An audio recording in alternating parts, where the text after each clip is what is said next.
रामकृष्ण हरी. आपण सर्व बघत आहोत यंदाची पंढरीची वारी.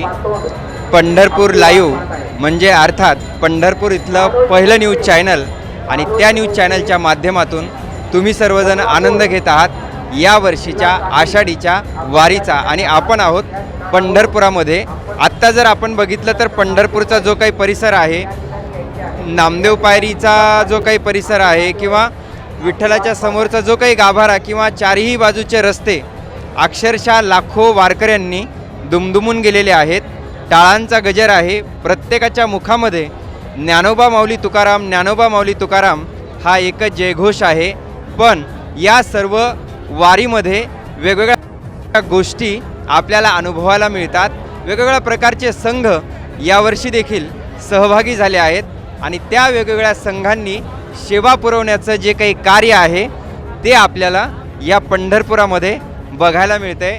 असंच भारत सेवा आश्रम संघ गेले कित्येक वर्ष झाले वारकऱ्यांच्या सेवेसाठी हा संघ जो काही आहे तो काम करतो.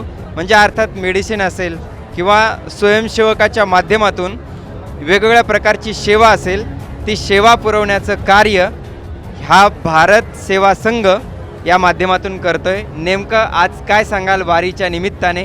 आज तुमच्याकडे आजोबा काय वय तुमचं? वय काय वय? 65 वर्ष. आमचं वर्ष किती आहे म्हणालो सा? हा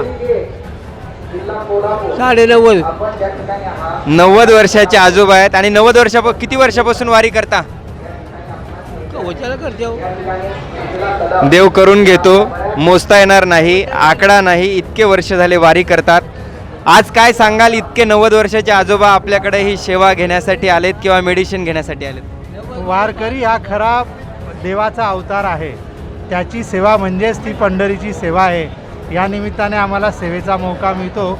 आम्ही त्या देवाचे धन्य मानतो. देवाला धन्यवाद देतात, पांडुरंगाला धन्यवाद देतात की सगळं काही जे आहे तो पांडुरंग करून घेतो. ह्या सगळ्या भावना जे काही होत्या या डॉक्टर मंडळीच्या होत्या. आणि तुम्ही सर्वजण बघत आहात यंदाची पंढरीची वारी पंढरपूर लाईव्ह चॅनलच्या माध्यमातून. आपली वारी, आपली परंपरा. रामकृष्ण हरी.